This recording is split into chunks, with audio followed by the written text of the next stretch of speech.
Em nome de Jesus, nós pedimos luz na mente, pedimos temor, seriedade, tanto para nós que ministramos, como para a sua igreja. Pedimos sabedoria, pedimos a Ti que nos guarde nesta hora, porque somos facilmente somos roubados no tempo. Que o Seu Santo Espírito traga luz, clareza aos nossos olhos, ouvidos. Abençoe os irmãos sinceros que estão aqui para ouvir a Tua doce e maravilhosa voz. Fala conosco, a igreja precisa da Sua orientação. Sem a Tua orientação, jamais conseguiremos ser edificados. Não queremos voltar para casa sem que tenhamos aprendido, Pai. Queremos tanto aprender. Nos ensina, meu Deus. Nos oriente, nos corrija, nos exorte. Mas que tudo seja feito para a glória do Teu nome. Em nome de Jesus, o nosso Senhor. Amém. Amém, querida igreja? Pode sentar, por favor.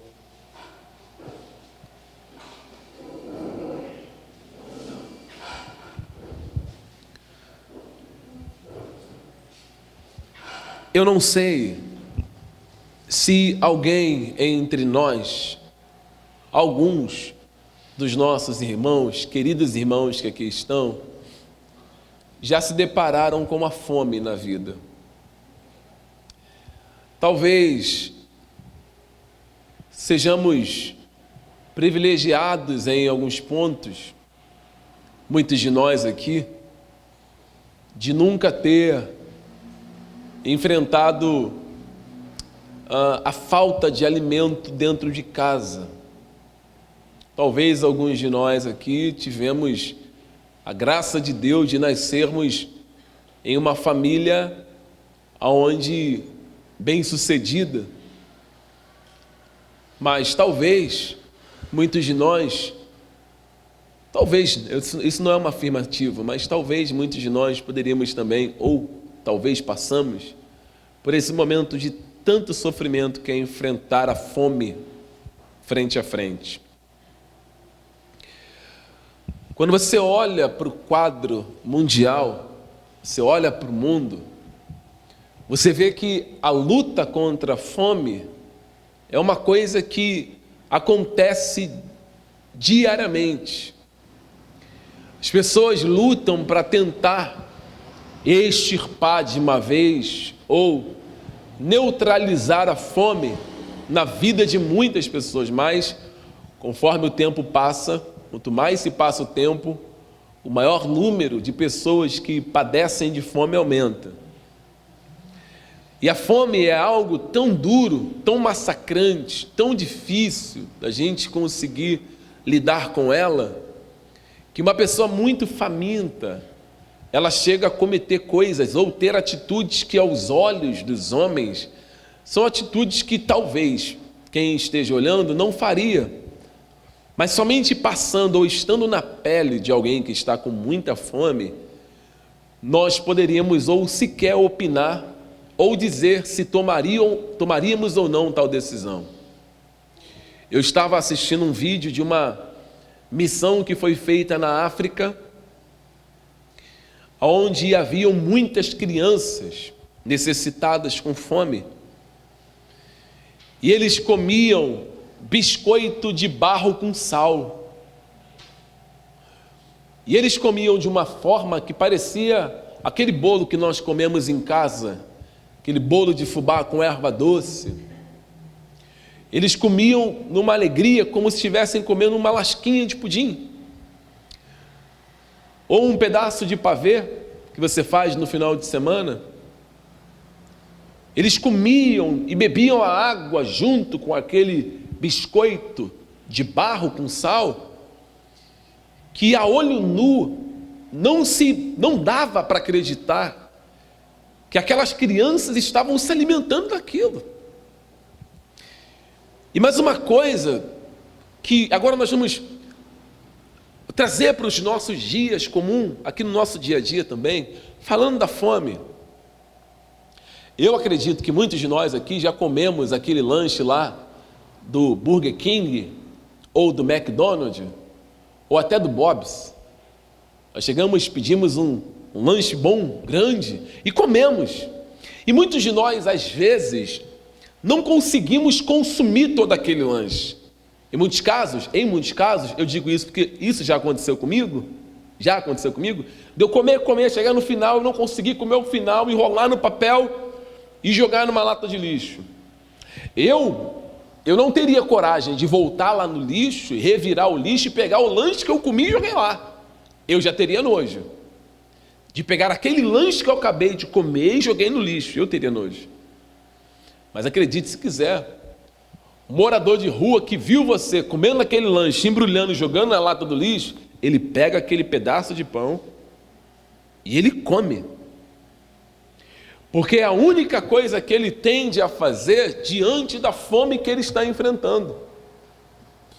Você observa que uma pessoa faminta, com muita fome, em extrema pobreza, não tendo o que comer, ela tem atitudes completamente irracionais.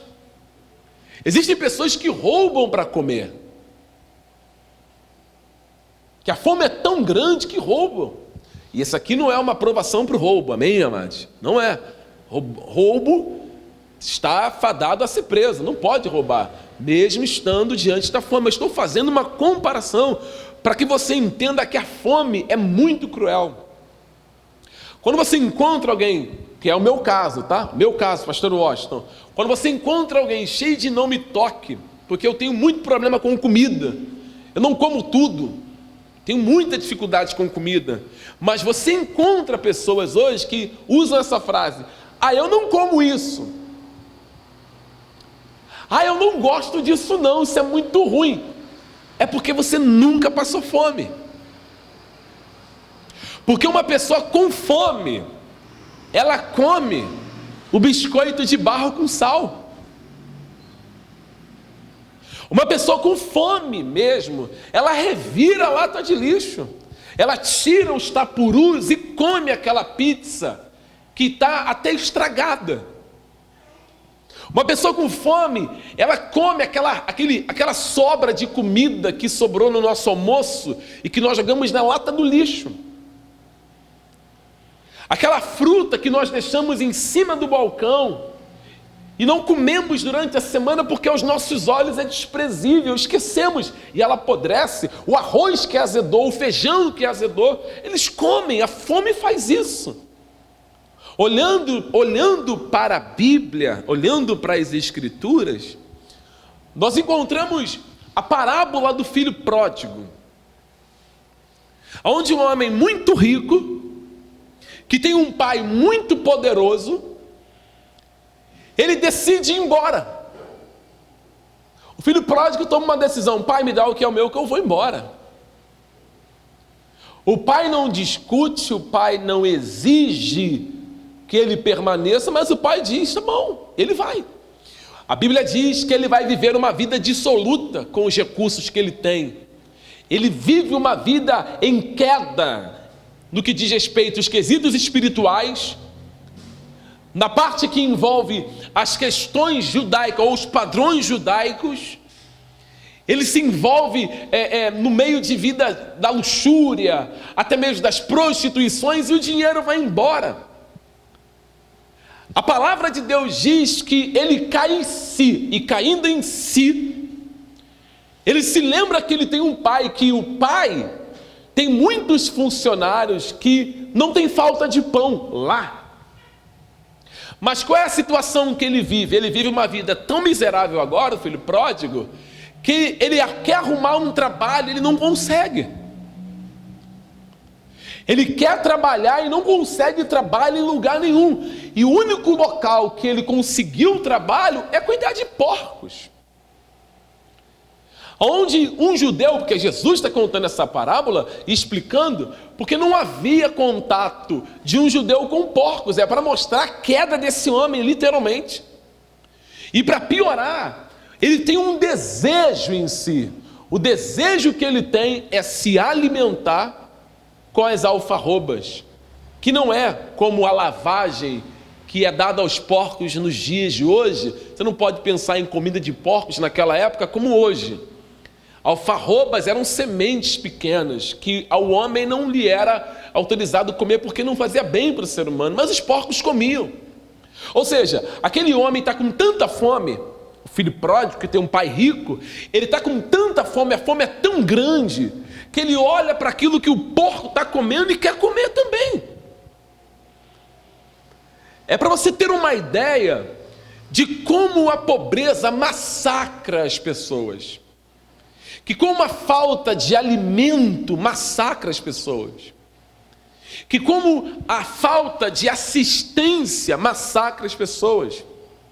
A igreja, e eu falo igreja de modo geral, vamos colocar todos no mesmo pacote para falarmos de igreja. É claro que no meio dessa parte singular que eu trabalho aqui, existe aqueles que são os remanescentes, os verdadeiros cristãos, porque todos são chamados de igreja, que carregam o CNPJ. Então, no meio da igreja, a igreja que foi colocada nessa terra, ela tem um papel fundamental. Qual é o papel fundamental da igreja? A igreja, ela foi colocada na terra por Deus, em primeiro lugar, para a glória de Deus, para Deus ser glorificado. Em segundo lugar, para cuidar uns dos outros, para manifestar o amor de Deus para com o seu próximo. O amor de Deus, ele é encontrado no seio da igreja, porque Cristo se manifesta ali. A perfeição do vínculo, do amor, o vínculo perfeito do amor de Deus para com a igreja é Cristo. E por isso que Paulo, ele sempre vai orientar a igreja para ter Cristo como modelo. Então, quando nós olhamos para Cristo como modelo, quando nós enxergamos Cristo como modelo a ser seguido, nós ficamos assustados como que a igreja, ela está tão longe daquilo que se deve fazer. Porque Cristo deixou um exemplo e não rastros. Cristo não deixou rastros. Rastros são apagados com o tempo, mas caminho aberto não se fecha. Cristo abriu um caminho que não tem como fechar, e nesse caminho a igreja deveria trilhar, caminhar. Por isso que ele pega todos os 613 mandamentos que há na Bíblia e ele coloca tudo em dois: amar a Deus acima de todas as coisas, com toda a força, com todo o coração, com todo o entendimento, e o próximo como a nós mesmos. Então, uma das formas de demonstrar que você ama a Deus é amar alguém. E é muito simples você amar somente a esposa, o marido e os filhos. Dá um exemplo: se o teu filho tem fome, o que você faz? Você dá de comida para ele. Seja uma criança de peito, criança de colo, perdão, se ela está com fome, ela chora, a mãe, aonde estiver,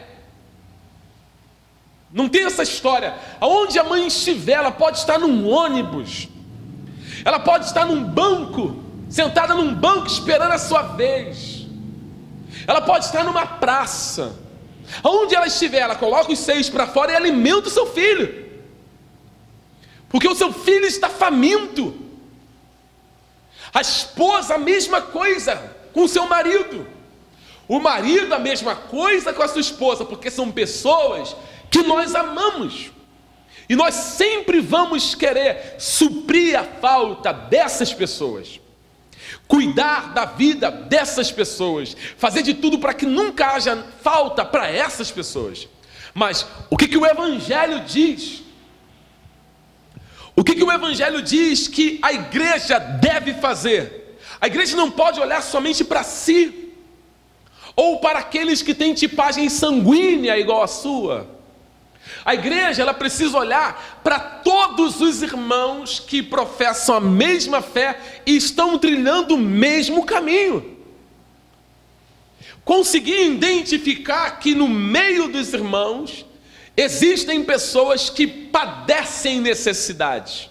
Ou seja, estender a mão para alguém que não está debaixo do mesmo teto que nós na nossa casa é dificultoso. Ensinar essa teologia na atualidade é complicado.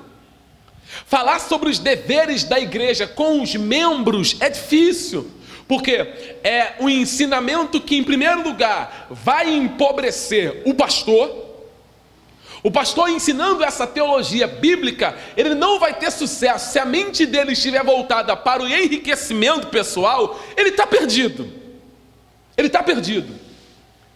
Se a mentalidade do pastor estiver voltada em enriquecer os teus filhos, somente os seus filhos, ele está perdido também. Essa não é a teologia para ele ensinar. Ele não pode nem falar sobre isso.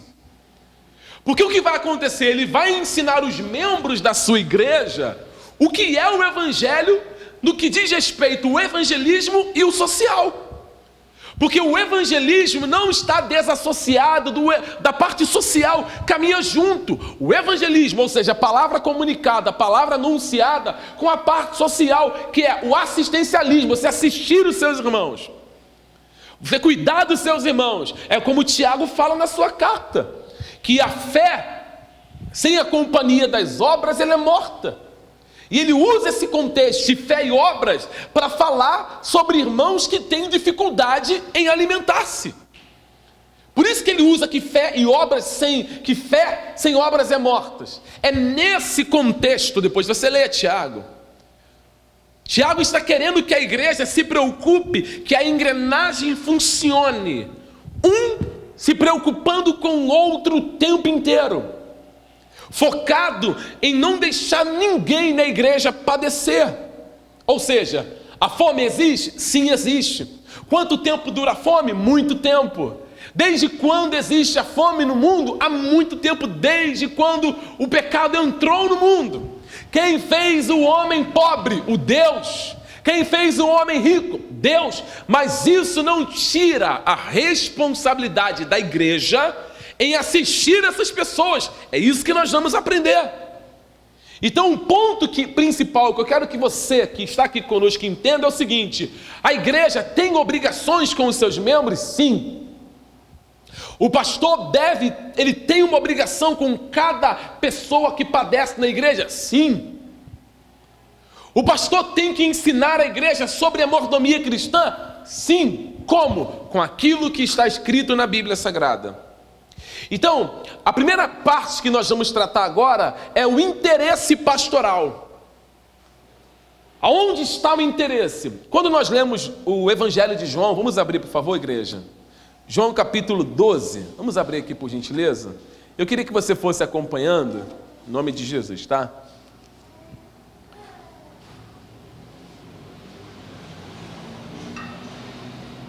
João capítulo 12. João 12, nós vamos ler do versículo 1.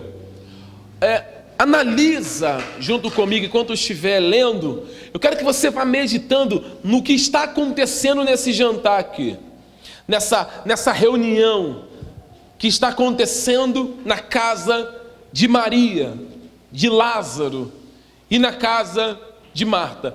Olha só que coisa interessante, versículo 1: 6 dias antes da Páscoa, foi Jesus para Betânia, onde estava Lázaro, a quem ele ressuscitara dentre os mortos. E deram-lhe, pois, ali uma ceia. Marta servia, sendo Lázaro um dos que estavam com ele à mesa. Então Maria, tomando uma libra de bálsamo de nardo puro, muito precioso, ungiu os pés de Jesus e os enxugou com os seus cabelos. E encheu-se toda a casa com o perfume do bálsamo. Mas Judas Iscariotes, um dos seus discípulos, o que estava para traí-lo, disse: por que não se vendeu esse perfume por 300 denários e não deu aos pobres? Olha para cá, qual é a intenção de Judas? Judas tem uma mentalidade, ele é um discípulo de Jesus, escolhido por Jesus juntamente com os demais. Só que a Bíblia diz que Judas ele era um diabo. Jesus fala isso: não vos escolhi vós 12, mas vos digo que um de vós é um diabo. Jesus disse isso. Ou seja, Judas ele está fazendo uma comunicação que a princípio parece uma comunicação de boa intenção. Mas qual é o destino final daquilo que ele diz que deveria ser vendido para dar aos pobres. Ou seja, ele tem um argumento, a sua conversação é boa. Ele está usando os pobres como uma ferramenta para tirar de quem tem, dizendo que a intenção é os pobres. Olha, podia pegar esse dinheiro aí, pegar esse dinheiro e dar para os pobres. Por que ela gastou esse perfume tão caro? O perfume tão valioso, desperdício. Podia pegar o perfume, vender, pegar o dinheiro e dar para os pobres, para assistir os pobres. Mas qual era a intenção dele? A intenção dele não era ajudar ninguém. Ele só está usando uma linha que pode sensibilizar as pessoas. A igreja, ela precisa ter um cuidado muito grande com essa parte de sensibilização. Eu sempre tenho falado, o pastor William também tem falado, que existe uma teologia que está em evidência e que ninguém nota, que é chamado de teologia da necessidade. Ou seja, está necessitando, vamos usar a nossa necessidade para sensibilizar. Está necessitando, vamos usar a sensibilidade da igreja para que a igreja dê com o intuito de falar que vai ser para a obra de Deus, e muitas das vezes não é. Não é para a obra. O que Judas queria fazer? Judas queria pegar aquele dinheiro, porque o contexto diz, vamos ler o contexto aqui do versículo 5, porque não se vendeu esse perfume por 300 denários, e não se deu aos pobres.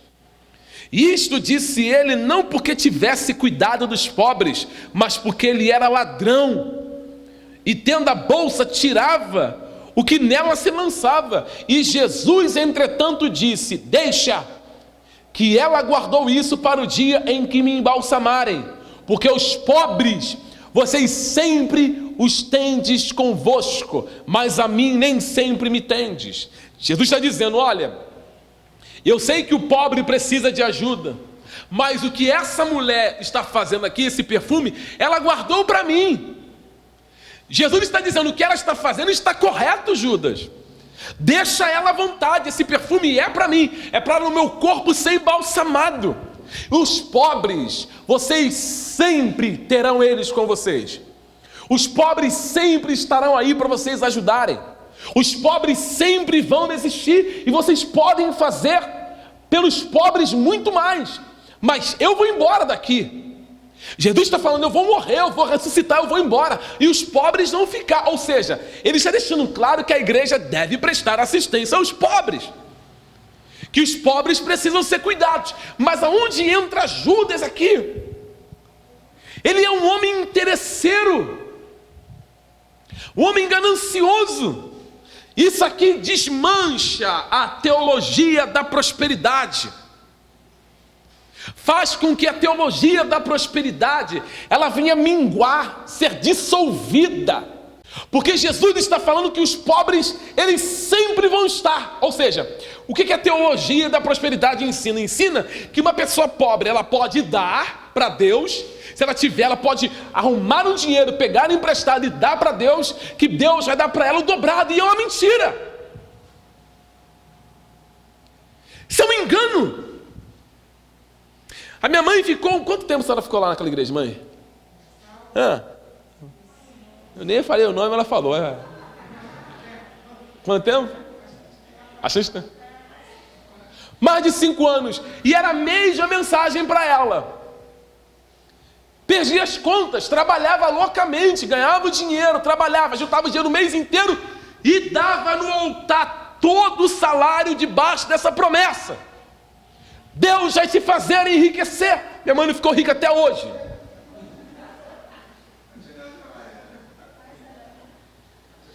Ou seja, a pobreza e a riqueza são coisas que o próprio Deus estabeleceu.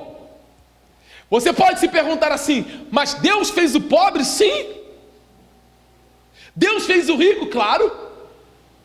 Porque os tesouros não estão nas mãos do diabo. Deus é dono de tudo. Tudo. E Ele faz aquilo que lhe apraz. É por isso que tem muita gente correndo atrás para ficar rico e nunca vai ficar. Nunca. Porque isso não depende de quem corre, de quem luta loucamente. Uma vez eu ouvi, se lembro bem, foi Dalai Lama que falou isso. Dalai Lama disse, se eu recordo bem, foi ele que disse. Ele disse que os homens gastam toda a sua saúde para ter dinheiro. Depois gastam o seu dinheiro para ter saúde. Ou seja, é Deus que faz o homem enriquecer, segundo a sua vontade. E segundo a forma que Ele quer. Não existe barganha com Deus. Deus não é um banqueiro que está sentado esperando você trazer alguma coisa, ao ponto dele te falar assim: meu filho, você trouxe 1.000, vou te dar 1 milhão. Deus não é banqueiro, Deus não aceita negócio com criatura.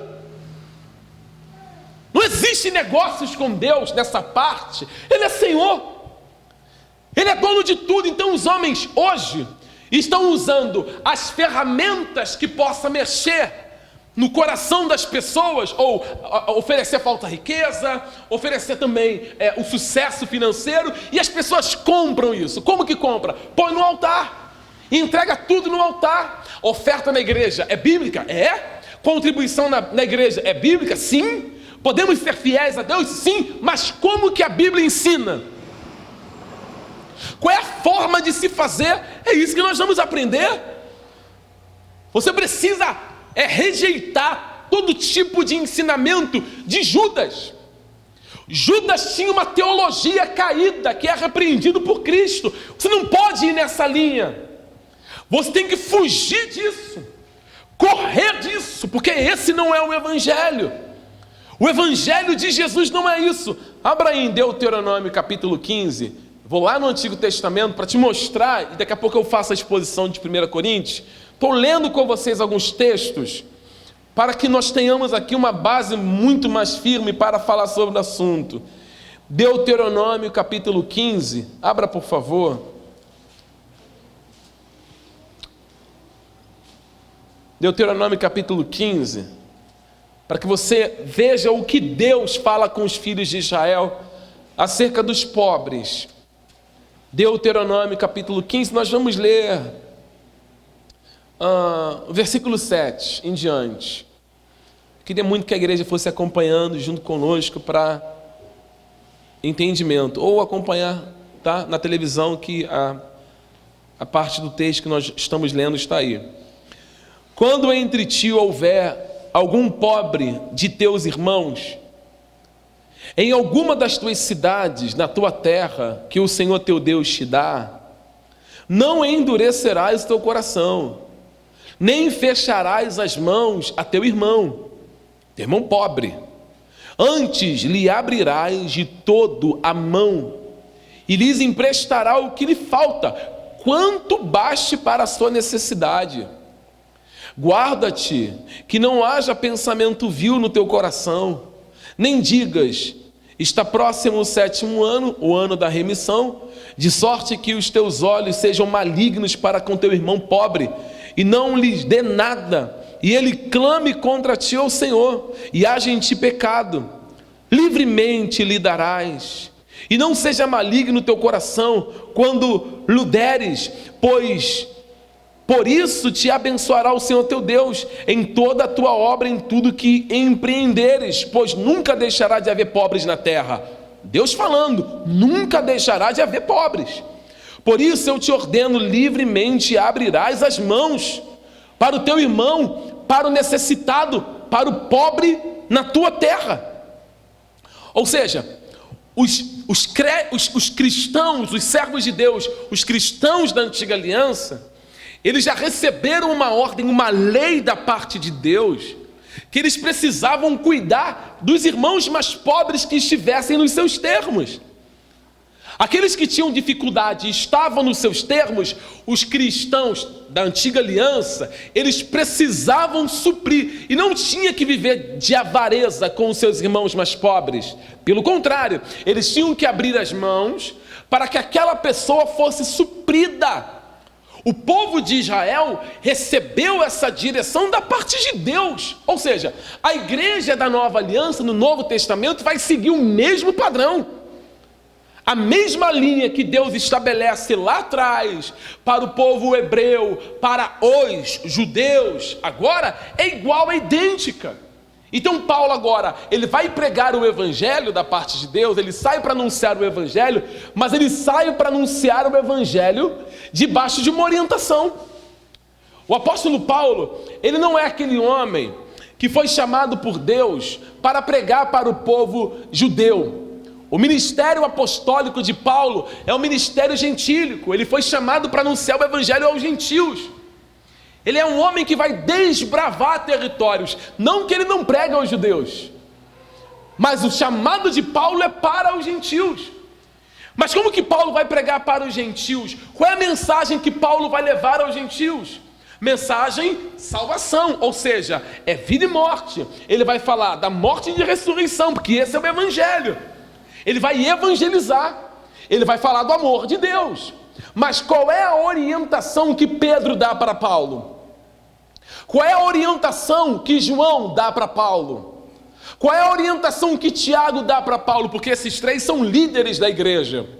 E esses três orientam Paulo no que ele deve fazer, juntamente com o evangelismo nessas cidades gentias.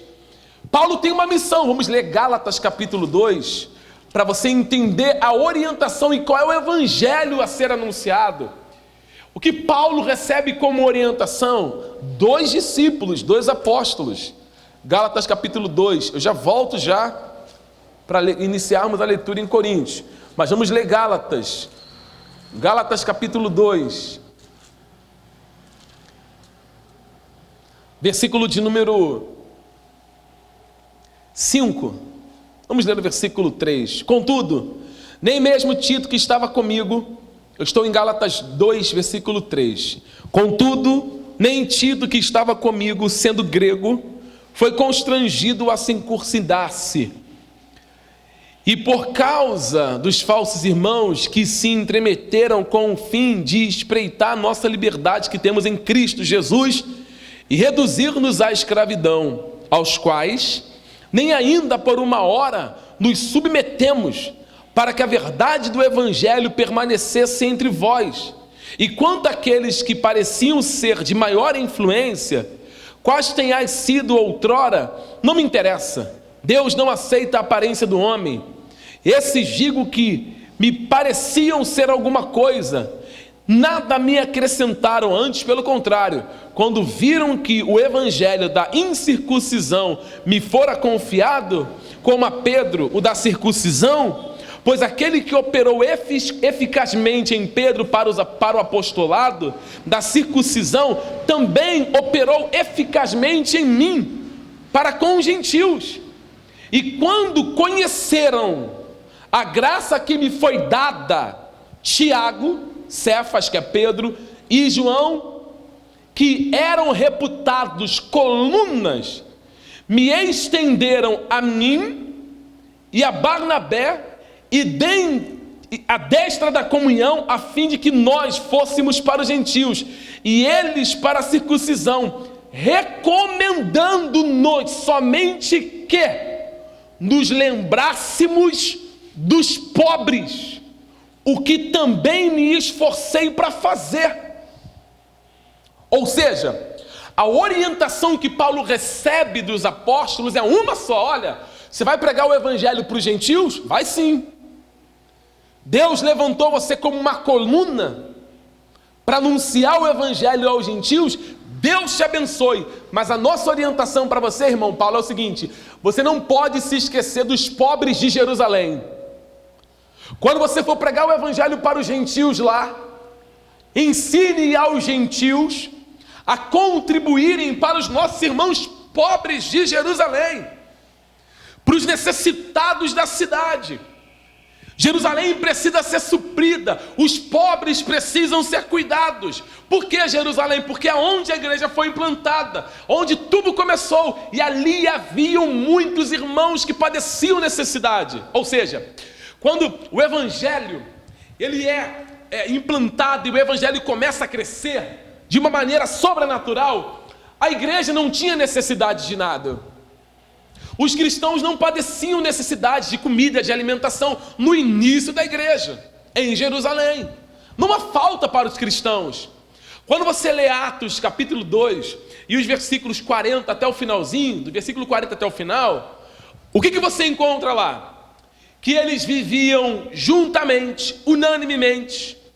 E a Bíblia diz que eles vendiam as suas propriedades segundo a falta que alguém tivesse, ou seja, segundo a necessidade de cada irmão. Então, se havia alguém na igreja que estivesse com fome, padecendo necessidade, o que eles faziam? A igreja num todo. A igreja é muito grande em Jerusalém. E eles iam lá, vendiam alguma coisa, pegava aquele recurso e ajudava aquele irmão mais pobre da igreja. Eles iam lá, pegavam o recurso, vendia e ajudava aquele irmão mais pobre da igreja. Assim ia. Porém, o evangelho foi avançando de tal maneira, que os cristãos começam a ser perseguidos. E o primeiro a ser perseguido e morto foi Estevão, que para mim, um dos sermões mais contundentes da Bíblia Sagrada. Abaixo, claro, dos sermões de Cristo e abaixo do sermão de Pedro, o sermão de Estevão é um sermão lindo. Ele vem desde o início até o final pregando a palavra de Deus e anunciando Cristo. O resultado disso foi que os fariseus o mataram. Estevão é morto apedrejado. E logo após a morte de Estevão, o que acontece com a igreja? A igreja vai se dispersar. A igreja não pode mais permanecer ali, os irmãos se dispersam mundo afora. Isso está em Atos dos Apóstolos. Eu estou resumindo, porque senão o conteúdo fica muito extenso. Mas em Atos dos Apóstolos, você encontra a igreja totalmente, um em cada canto, em cidade e espalhado. O que isso vai ocasionar? Não há mais aquela comunhão. Eles não podem estar mais um próximo do outro.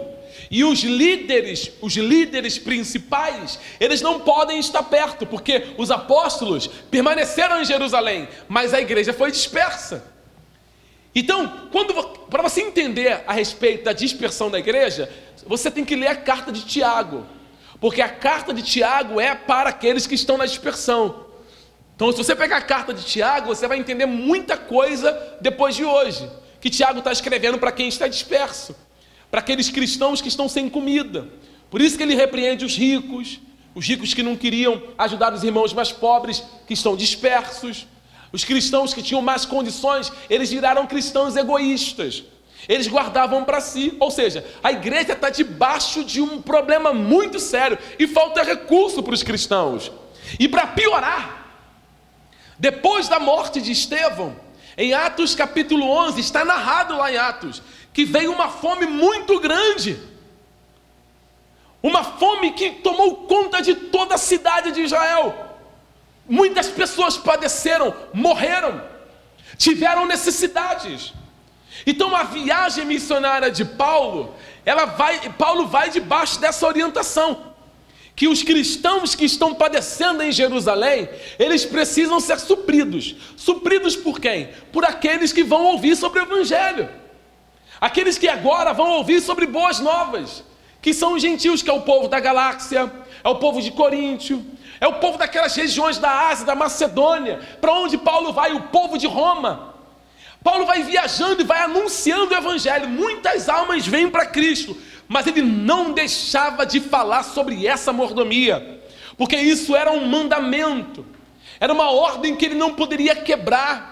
Ele não poderia somente falar sobre o amor de Jesus e não demonstrar esse amor para com os seus irmãos, porque é muito fácil nós pegarmos a teologia do amor de Deus e quando chegar na prática do exercício desse amor, nós falharmos.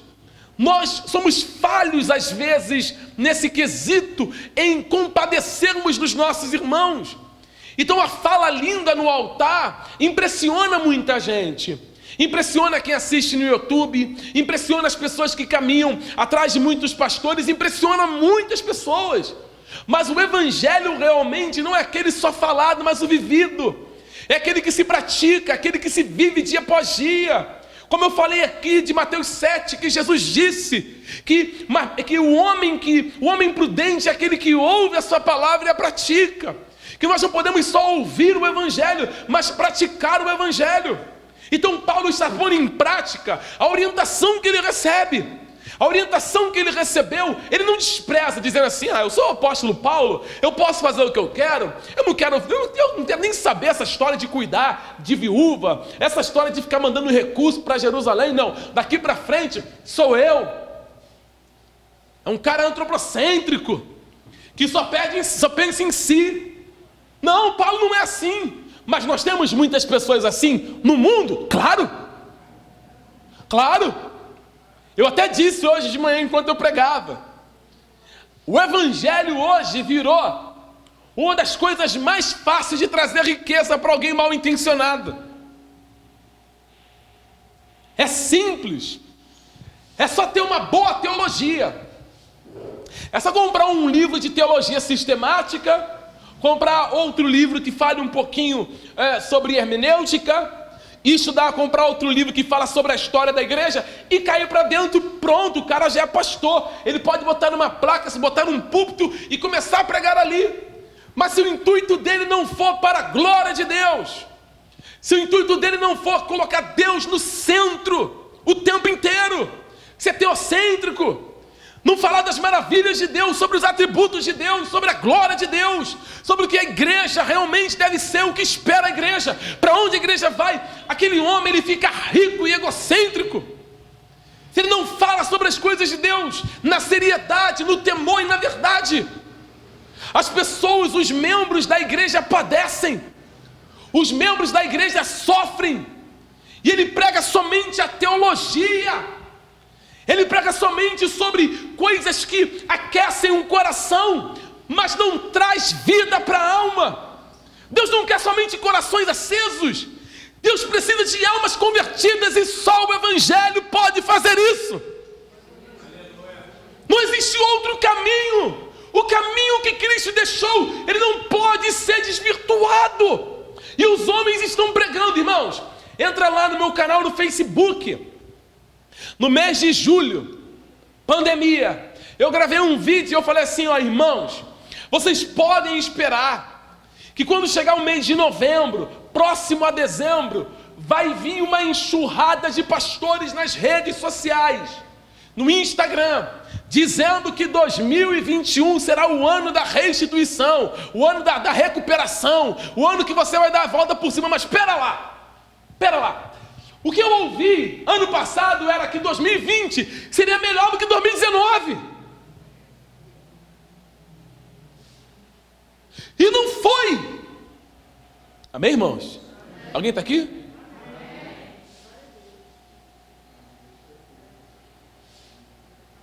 A Bíblia diz que esses homens devem ser considerados como o quê? Quando profetizam algo e não acontece. Simples. As pessoas padecendo na igreja, necessitadas na igreja, o cofre da igreja entupido de dinheiro, a estrutura da igreja a melhor de todas. Eles se esquecem que o maior patrimônio não é a estrutura, não é o prédio, não são os instrumentos, mas são as pessoas. São os seus irmãos, as pessoas que muitas das vezes chegam sem nada e às vezes saem do culto sem falar que está precisando. Não dói perguntar: querido irmão, você está precisando de algo? Eu posso fazer algo por você? Quantas vezes eu já recebi nesses 15 anos que prego, de estar na frente de igrejas poderosas, cheias de recursos, e a pessoa chegava para mim e falava: pastor, eu estou sem gás em casa, eu sabendo que lá no cofre da igreja tinha mais de 90 mil naquele dia. E a orientação que eu recebia era: você não tem autorização de pegar 10 centavos daí para ajudar a sua irmã, para ajudar um membro da igreja que talvez contribuiu o ano inteiro, a vida inteira, mas está passando um momento difícil. Às vezes o membro, ele se dispõe do seu recurso, ele oferta na igreja, ele ajuda a comprar as lâmpadas, ele ajuda a comprar tinta, mas no momento que ele padece, está padecendo, está na dificuldade, e a igreja precisa ajudar, a igreja vira as costas para ele. Isso não é o evangelho. O evangelho de Jesus não é egocêntrico. Ele é partilhado. Ele é dado a todos na mesma medida. Por isso que nós batemos nessa tecla que pastores não são papas. Pastores não são deuses. Pastores não podem fazer da igreja o que eles querem. Amém, irmãos? Ou tomar o dinheiro do povo para o seu próprio luxo. Um pastor com um carro de R$500 mil, você tem ideia do que é isso? Um carro de 500 mil. E alguém vai vir com a seguinte argumentação: mas precisa de carro para fazer a obra de Deus, mas 500 mil?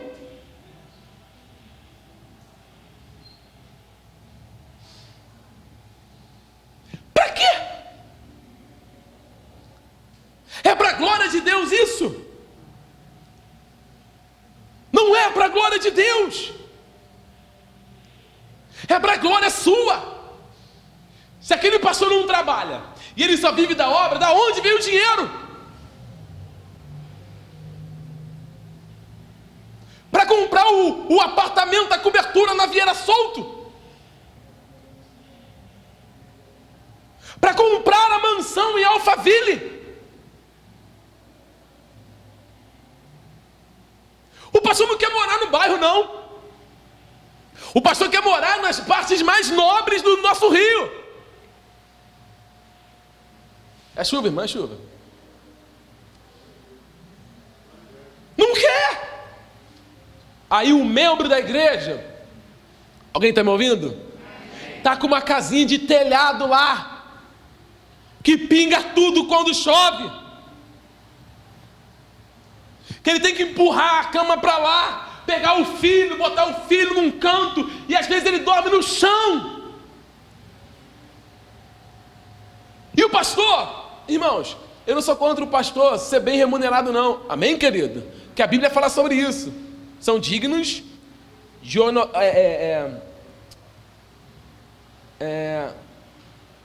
dobrados honorários, a Bíblia fala, mas de uma forma que não deixe ele viver a sua vida soberbada. O membro está lá sem nada, aí o pastor tem coragem ainda de pegar o telefone, o smartphone dele, o iPhone dele, mais novo que saiu agora, bater a foto da churrascaria comendo churrasco. Isso não é evangelho. O evangelho que Paulo é recomendado a pregar não é esse.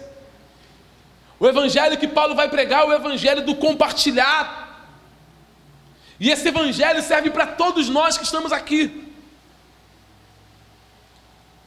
Todos nós. Porque talvez nós também sejamos assim. Em termos dessa seguinte ideia: eu tenho muito pouco.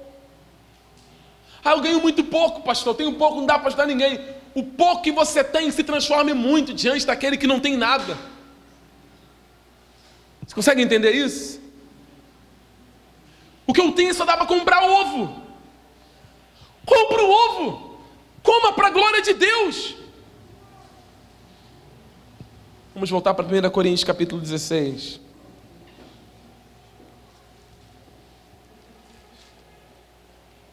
Coríntios capítulo 16, já estou terminando, irmão. Não vou enfadá-los. Amém?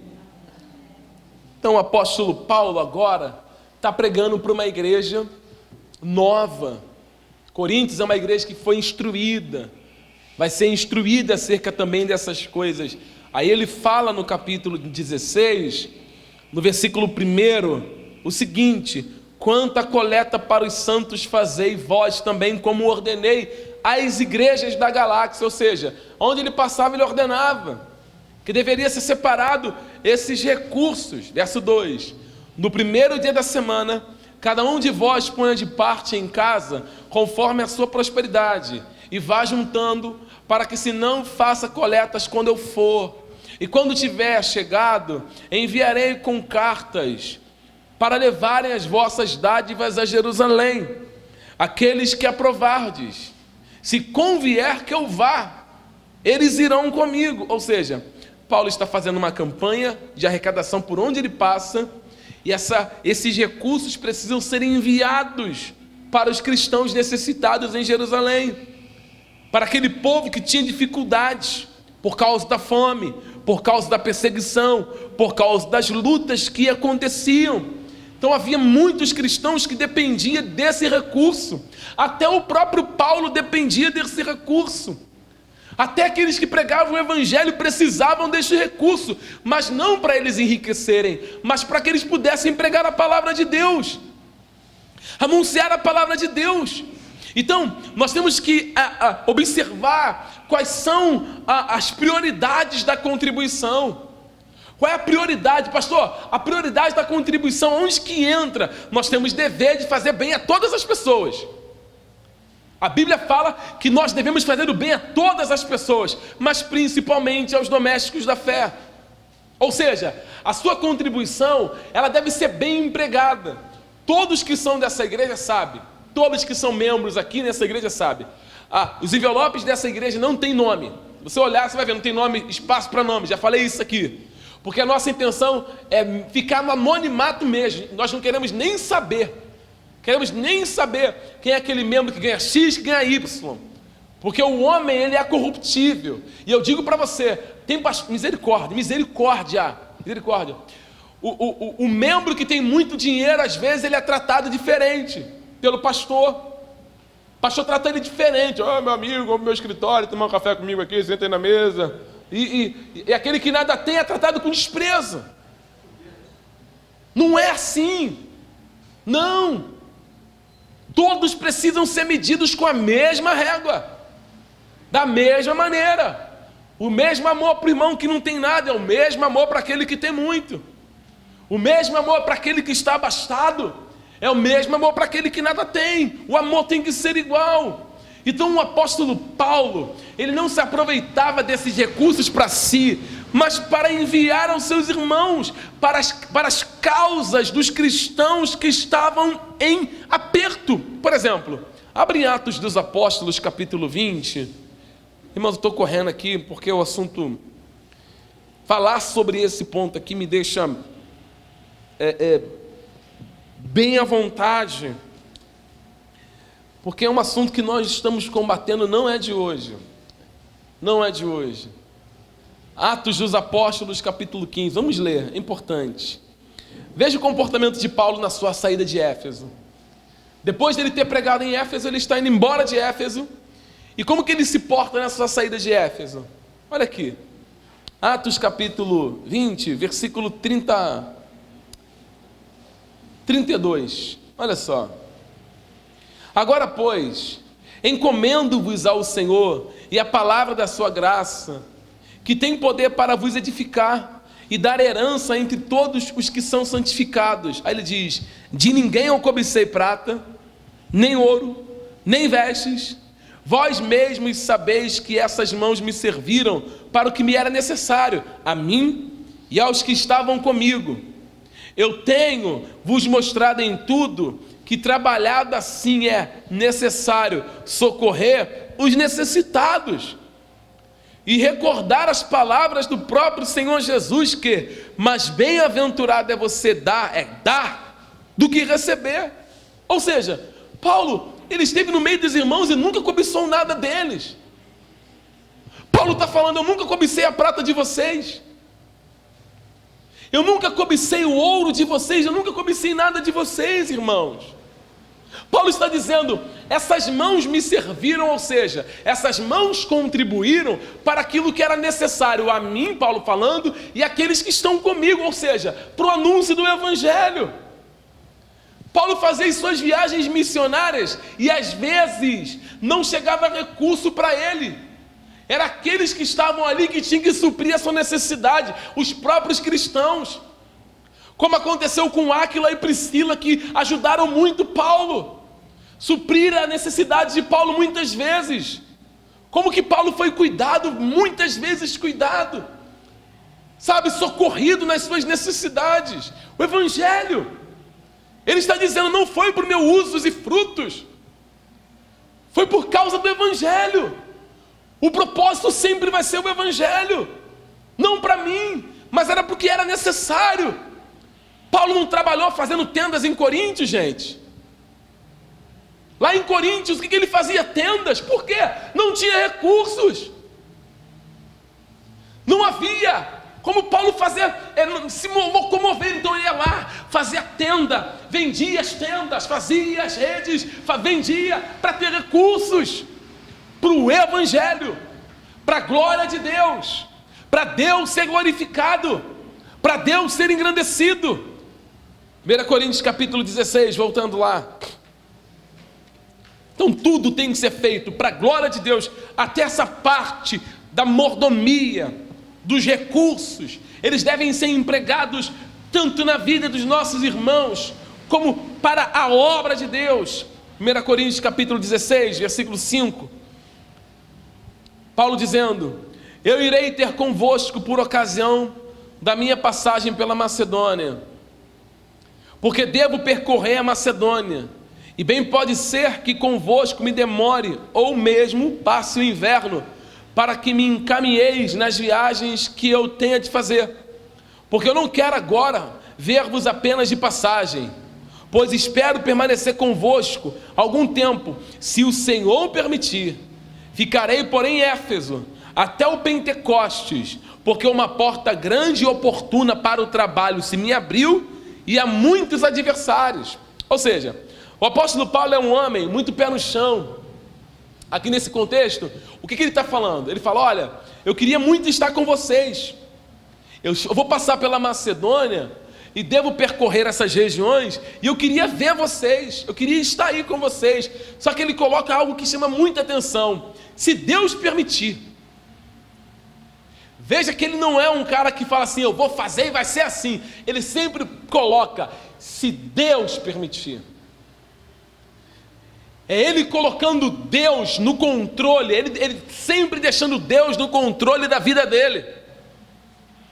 Eu não sei se você já, no caso, já tomou essa decisão como eu muitas das vezes tomo. Vou fazer, vou realizar, eu não quero nem saber. E nós não buscamos nem consultamos a Deus para saber se é a vontade dele.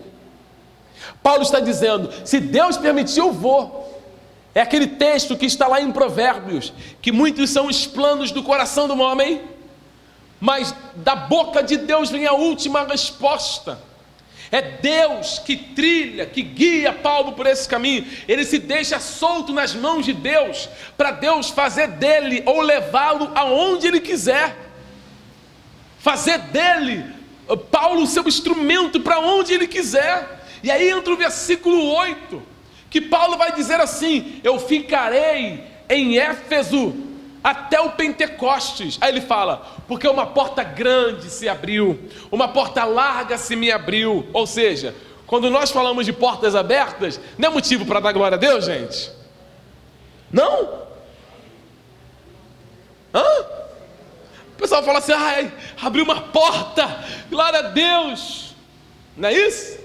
Pastor, oi irmã, uma porta se abriu para mim essa semana, eu estou feliz, pastor. Beleza. Paulo está falando que uma porta grande se abriu, uma porta maravilhosa se abriu, só que junto com a porta aberta, veio o pacote. Ele fala, se abriu uma porta muito boa, mas junto com a porta se abriu, tem um monte de adversário lá. Quando nós ouvimos a palavra porta aberta e adversário, o que dá vontade de fazer?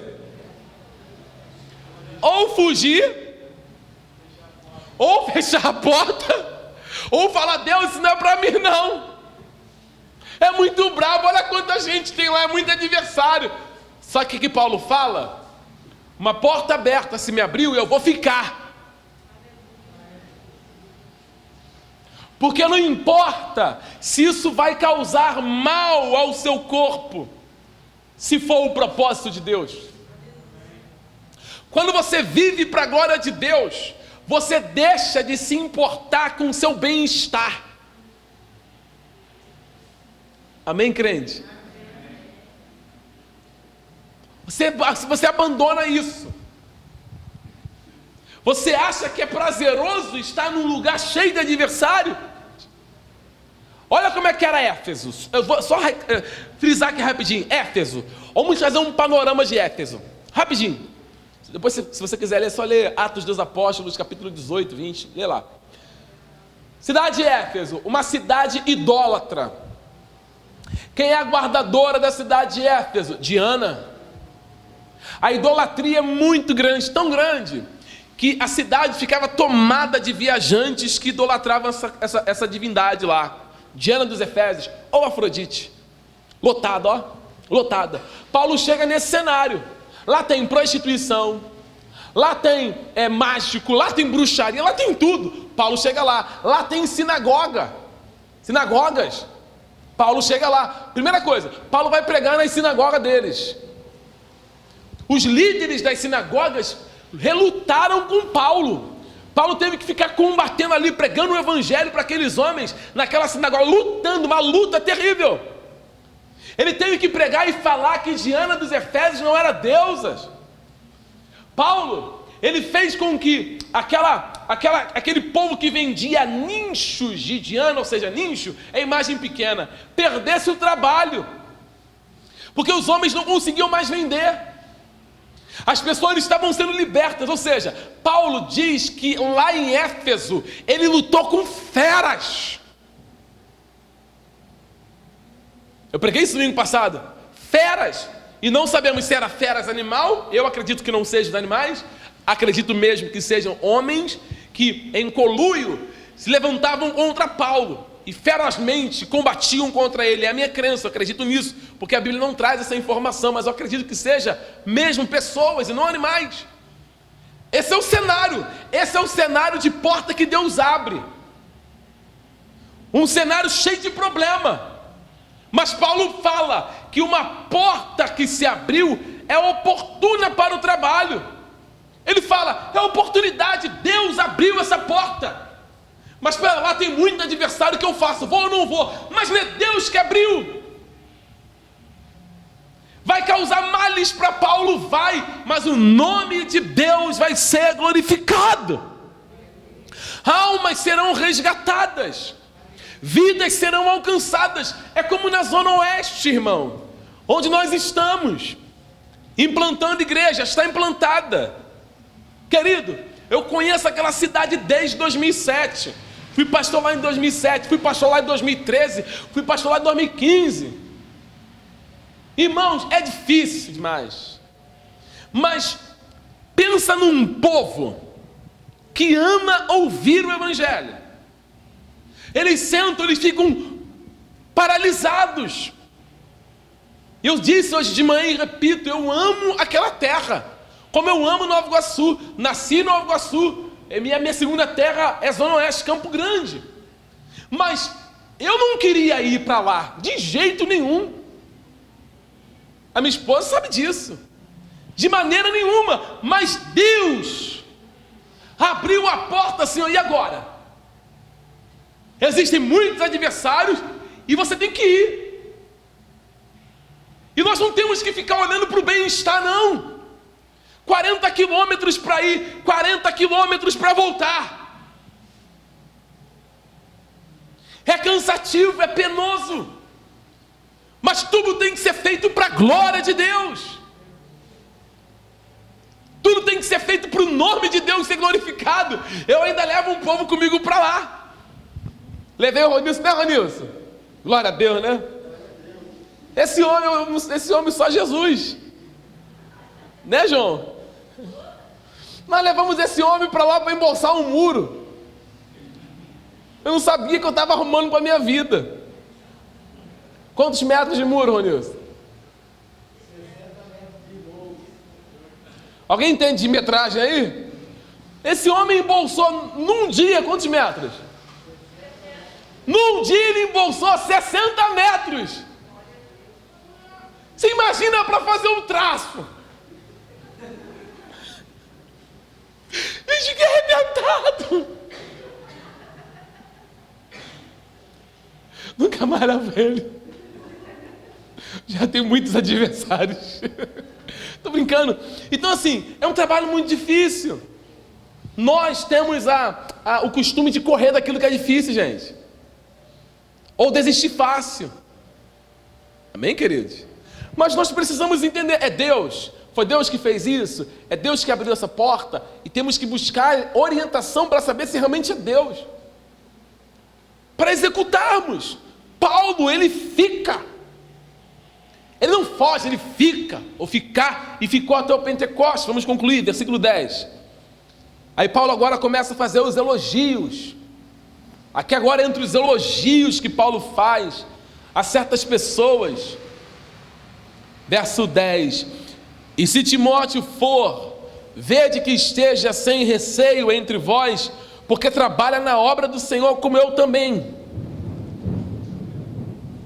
Ninguém, pois, o despreze, mas encaminhai-o em paz, para que venhas ter comigo, visto que o espero com os irmãos. Acerca do irmão Apolo, muito lhe tenho recomendado que fosse ter convosco em companhia dos irmãos, mas de modo algum era a vontade dele ir agora. Ele irá, porém, quando se lhe deparar uma boa oportunidade. Então Paulo está apontando para Timóteo, para Apolo, e falando: olha, Timóteo é meu filho na fé.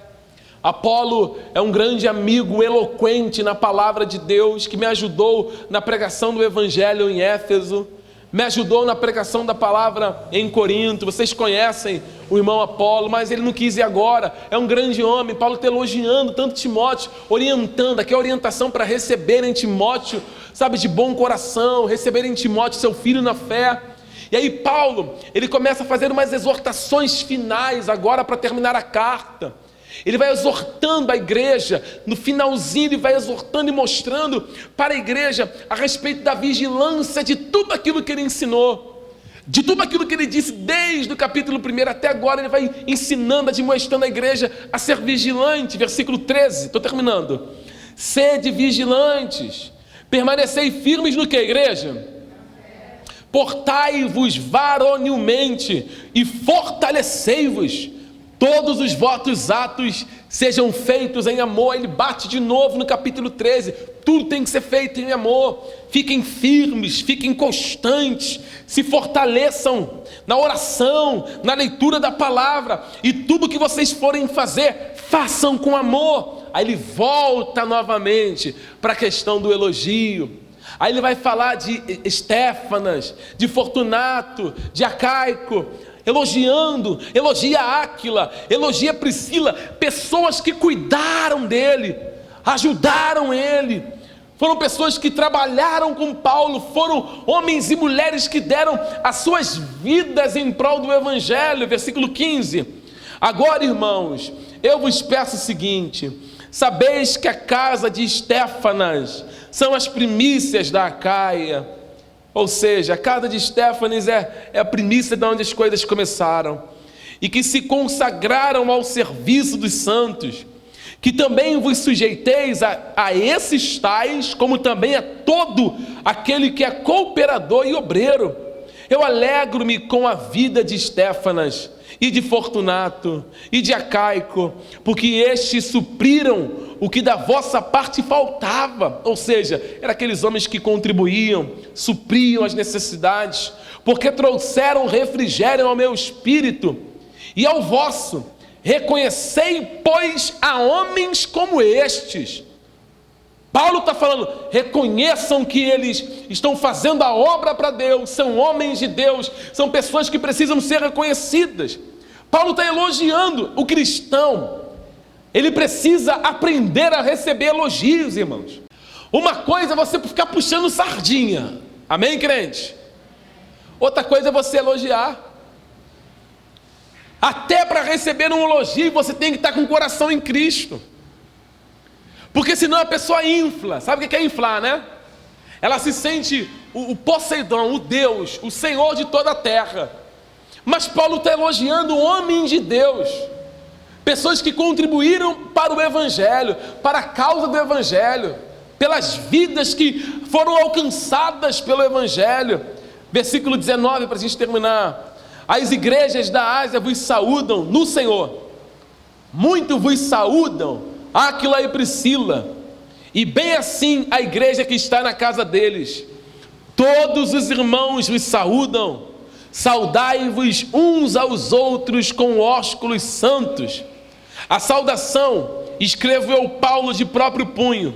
Se alguém não ama o Senhor Jesus, seja ele anátema. Aí ele fala Maranata. Que a graça do Senhor Jesus seja convosco, e o meu amor seja com todos vós em Cristo Jesus. O Paulo termina o seu sermão, a sua carta, mostrando que quando uma pessoa não ama a Deus, ela deve ser considerada maldita. E olha o que chama a atenção: ele fala sobre o amor de Deus e fala que a pessoa é considerada maldita dentro desse contexto inteiro de contribuição, de amor, de entrega, de generosidade, de se colocar o seu irmão, sabe, em evidência para você ajudá-lo e suprir a sua necessidade. Ou seja, quem tem um coração totalmente tomado pelo amor de Cristo, ajuda os seus irmãos, contribuem para que os seus irmãos sejam alcançados. E aí Paulo encerra com uma bênção, dizendo que a graça do Senhor esteja com vocês, porque sem essa graça nós não vamos conseguir fazer nada disso. Tudo é pela graça. Ao dobrarmos os nossos joelhos, nós temos que pedir para Deus: Deus, me dá graça para executar todo esse trabalho, para me preocupar com os meus irmãos, para ajudar os meus irmãos, para suprir a necessidade dos meus irmãos. Deus, me dá graça para que quando faltar alguma coisa eu seja suprido. Deus, me dá graça para ser um provedor na vida de alguém. Deus, me dá graça para amar os meus irmãos, para perdoar os meus irmãos, para viver em comunhão com os meus irmãos, ou seja, vivermos juntos com tudo em comum para a glória de Deus. Isso é igreja. Os recursos que nós captamos aqui nessa igreja, nós destinamos uma parte dele para os pobres da igreja, para ajudar os nossos irmãos. Nós fugimos de ficar anunciando aqui no altar o que nós fazemos para com os nossos irmãos, mas gente, vocês não fazem ideia de quantas pessoas a igreja ajuda, já ajudou, com ofertas que vocês trazem no altar, com dízimos que vocês trazem no altar. Eu poderia citar muitos nomes aqui, mas não convém, porque tudo tem que ser feito para a glória de Deus, para o nome do Senhor ser glorificado, e não para colocar alguém em evidência, o pastor em evidência, ou o ministério mais desejado em evidência. Nós não queremos estar em evidência, nós queremos que a vida de cada um de nós, todos nós aqui, e que todos nós possamos estar no centro da vontade de Deus, fazendo tudo para o Senhor ser glorificado. Sempre assim, nós precisamos desaparecer para que o nome de Jesus sempre apareça, porque dele é a honra e a glória para sempre. Amém, irmãos? Deus abençoe. Vamos ficar de pé.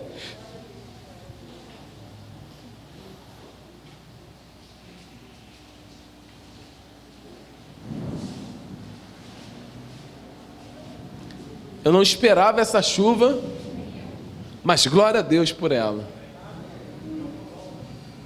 Amém, irmãos? Deus abençoe vocês. Deixa eu só fazer uma pergunta aqui para a querida igreja. Irmãos, olhe para cá. Tudo que vocês possuem, vocês não possuem porque vocês são mestres no trabalhar. Vocês possuem porque Deus assim o quer. Então o que você tem que ser para a glória de Deus. Tudo que você tem sempre tem que ser para a glória de Deus e não para a sua glória.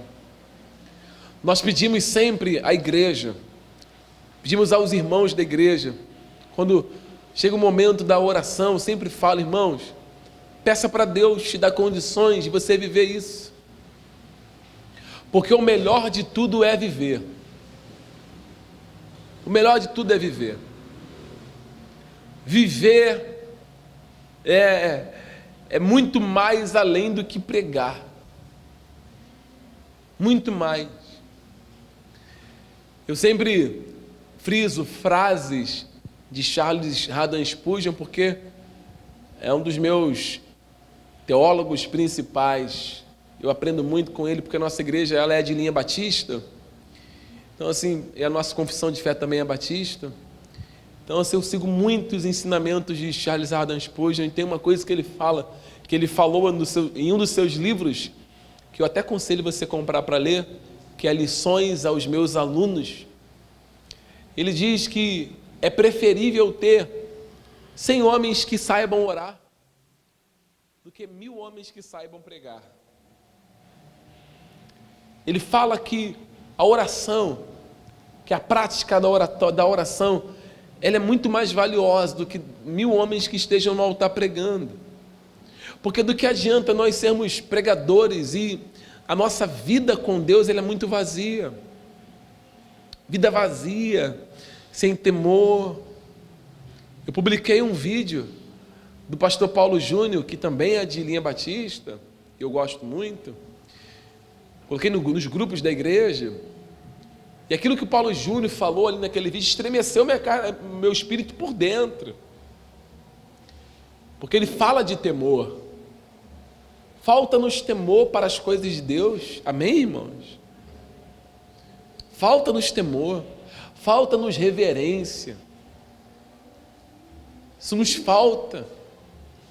Às vezes nós transgredimos contra Deus em coisas mínimas que poderíamos evitar. Poderíamos evitar, até mesmo na hora de se vestir para vir ao culto, no cuidar dos nossos irmãos. Eu louvo a Deus, irmãos, pela vida dos membros dessa igreja.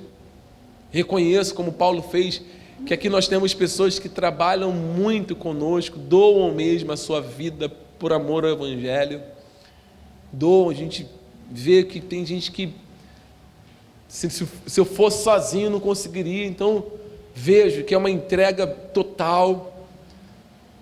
Talvez vocês que sejam membros da igreja não consigam ver isso, mas nós sempre estamos vendo o povo se lançando na obra. Isso tem que ser feito com amor e para a glória de Deus. Mas tudo tem que ser feito com temor. Há um pastor amigo que está lá em São Paulo. Estou terminando já o culto, está chovendo, já vou liberar vocês. Esse pastor, inclusive, ele me orientou muito na vida, porque ele já era pastor antes de eu ser pastor. E ele hoje está lá em São Paulo. E ele falou uma coisa que me chamou a atenção. Ele falou assim: Washington, se fosse para ficar rico, nós já estávamos. Mas por quê? Porque a maneira que nós anunciamos o Evangelho para as pessoas, era muito fácil você conseguir se aproveitar das pessoas para enriquecer. Ô irmãos, eu vou dizer para você uma coisa que talvez você não saiba. Eu sei o que é ter dinheiro. Minha mãe está aqui, sabe que eu não estou mentindo. Eu já tive dinheiro, irmão. Trabalhei. Jovem, já tinha meu próprio negócio. Meus 16 anos. Sei. E sabe o que o dinheiro me trouxe? Sabe? Só dor de cabeça. Porque eu não sabia que o dinheiro estava ali para me servir, mas eu servia o dinheiro. Eu empreitava o dinheiro na bebida, nas drogas, na prostituição. O dinheiro é bom quando ele é utilizado para a glória de Deus. Por isso que nós, como cristãos, precisamos tomar cuidado com essa avareza, que Paulo chama lá em Tessalonicenses de idolatria. Lembra que eu disse sobre a fome no início da pregação? Lembra que eu disse sobre a fome? Nós não comemos nada do lixo porque nunca sentimos fome.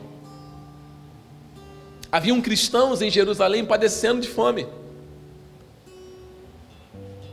Padecendo de fome. Mês passado, a irmã Ana Paula está aí, que cuida do financeiro dessa igreja, junto com a irmã Márcia. Queridos irmãos, Que dificuldade foi mês passado para comprarmos cestas básicas para os irmãos. Que luta, uma guerra. Uma guerra, que guerra, misericórdia. O irmão Jonathan, que faz as compras das cestas básicas, sabe disso. Alguns receberam no dia, outros receberam no outro dia, e assim foi. Porque às vezes falta recurso mesmo. Falta, às vezes é escasso o negócio. O pastor Zé Bruno, que apesar de ter divergência teológica com ele, mas eu gosto dele, ele é um ex-bispo da Igreja Renascer em Cristo e hoje está numa teologia reformada também. Uma teologia reformada um pouco liberal dele. E ele foi indagado acerca das despesas da igreja dele. Falou assim, poxa, você aqui não obriga os membros da igreja a dar dízimo? Você não obriga ninguém a ofertar uma oferta gorda? Como é que a igreja se sustenta? Ele disse, a igreja se sustenta. Mas quando passa por dificuldade, o que você faz? A gente paga por dificuldade. E eu concordei com ele que nós não podemos usar da teologia da necessidade para mudar o curso das coisas.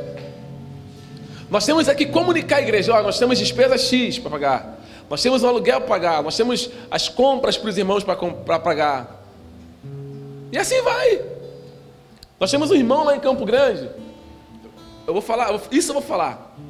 Esse irmão sustentava a igreja, irmãos, não faz ideia. Uma igreja que eu fui pastor. E eu conheço ele há muito tempo. Ele era rico, pensa num cara rico. Era ele. Chegava os domingos, ele preenchia o cheque dele era cheque de, na época, 10 mil reais de oferta na igreja. 2007 isso. Ele perdeu praticamente tudo. E hoje, ele não tem quase que nada, só a vida dele, os filhos e a esposa. Vê se tem cabimento a gente virar as costas para uma pessoa dessa que cuidou da igreja durante muito tempo. Falar, irmão, a gente tem como te ajudar não, cuidar de você não. Como que se faz isso com uma pessoa que durante anos cuidou da igreja, ajudou a igreja? Como é que faz isso, gente? Eu não consigo entender isso não, eu não consigo. Não consigo. A igreja hoje paga as contas que ele tem. E olha que ele veio congregar conosco estando nessa situação, mas não importa. Não importa a placa. O que importa é que ele fazia para o reino. Amém, irmãos? E nós temos essa obrigação de cuidar dessas pessoas. Se Deus te abençoou, se Deus deu a você bens, louvado seja Deus por isso. Mas entenda, o pouco que você tem, diante daquele que não tem nada, pode se transformar muito. O pouco que você ajuda pode ser muito para alguém. Deus nos abençoe, Deus nos guarde, que Deus visite a tua mente e te faça entender o que é o Evangelho. O Evangelho é muito além daquilo que nós ouvimos por aí. Vamos orar? Pai, obrigado por essa palavra, obrigado pelo culto, obrigado pelo dia de hoje. Eu te louvo pela vida de cada membro dessa igreja. Obrigado. Obrigado pelas contribuições, as contribuições que os teus filhos entregam nesse altar. Não deixe os seus filhos serem enganados, trapaceados por ninguém. Que não seja usado nenhum tipo de teologia de necessidade para tirar o que os teus filhos possuem. Mas como Paulo mesmo disse, para aquilo que me era necessário, essas mãos me serviram. Que teus filhos contribuam na tua casa com amor, sem pressão, sem constrangimento, mas em liberalidade, generosidade, que eles ajuntem para a glória do seu nome, para o louvor do seu nome, para o seu nome ser engrandecido, para o Senhor ser exaltado, hoje e para todo sempre. Senhor, te louvamos por cada irmão que nos visita nesta manhã. Te agradecemos pelos queridos irmãos que o Senhor trouxe de longe para cá, de perto para cá. Pai, em nome de Jesus, nos torne responsáveis, que sejamos mais responsáveis com os sermões, em leitura, em estudo, em oração, em jejum, para que os teus filhos também possam entender a mensagem do Evangelho. Abençoe a tua querida igreja, abençoe, Pai, os teus filhos que nesta noite abriram seus corações para ouvir a doçura do Evangelho. Te louvamos, ó Deus, te louvamos e te agradecemos por esse culto. Em nome de Jesus. Amém. Graças a Deus. Amém, irmãos. Deus abençoe. Contribuir na igreja com ofertas, amém? Você pode pegar sua contribuição de amor, de generosidade, de gratidão, de fidelidade, sem nenhum tipo de pressão, mas vamos contribuir na igreja. É importante a contribuição para o avanço do reino de Deus. Eu gosto muito de louvor antigo, né, João? Não, João? Não? Eu gosto muito de louvor antigo. Eu sou do tempo da harpa cristã, gente. Você também, Vanessa? Não. Sou do tempo da harpa cristã. Oi? Você também é da... Irmãos, eu vou orar por vocês. A nossa arca de contribuições, ela fica lá na porta, ok? Ainda vai ficar lá na porta até final do ano, até janeiro. Mas eu peço muito a vocês que contribuam, que vocês tenham uma boa noite. Amém? Amém, crente? Um bom domingo de verdade, bom descanso. Quem vai trabalhar segunda-feira, ó, excelente dia de trabalho para você. Amém? Faz assim com as mãos, vou dar a bênção apostólica. Aí você pode apresentar a tua oferta na saída. Que o amor de Deus, a graça de Jesus e a consolação do Espírito Santo seja com a igreja. Que você guarde essa palavra, irmão. Que você viva essa palavra em Cristo Jesus. Vamos todos dizer amém bem forte? Amém! Vamos aplaudir o Senhor Jesus. Tchau, gente!